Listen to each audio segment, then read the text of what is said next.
Hello everyone, আসসালামু আলাইকুম। আমি সাবিয়া শর্মিলা আপনাদের মাঝে চলে আসলাম অর্গানিক গট মিল্ক সোপ নিয়ে। যেই সকল আপুরা জিজ্ঞেস করেন আপু আপনার অর্গানিক গট মিল্ক সোপটি কিরকম কাজ করে, তাদের জন্য আজকের এই ভিডিওটা।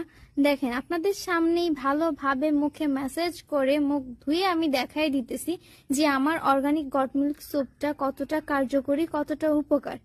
এই অর্গানিক গট মিল্ক সোপ আপনার মুখের স্কিনের তৈলাক্ত ভাব দূর করবে, আপনার স্কিনকে সাদা করবে। দেখেন আমার মুখটা কিরকম হয়ে গেছে।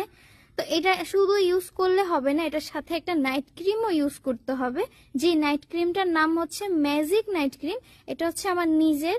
আর এই সোপটা দিয়ে মুখটা ধুয়ে ভালোভাবে তারপরে হচ্ছে নাইট ক্রিমটা ইউজ করতে হবে। আর আজকে হচ্ছে কি আমার চোখে দেখতেই তো পারতেছেন যে আমার একটা চোখ কিরকম লাল হয়ে রয়েছে। আমার যে বাম চোখটা সেটা লাল হয়ে আছে। বিষয় না, ঘুমের কারণে হয়তো বা এরকম হয়ে থাকে। যে সকল আপুরা আমার সাবানটা আর নাইট ক্রিমটা নিতে চাচ্ছেন, দেরি না করে আমার পেজ থেকে আমার সাবান আর নাইট ক্রিমটা অর্ডার করে ফেলুন। আমার স্কিন কতটা ক্লিন হয়ে গেছে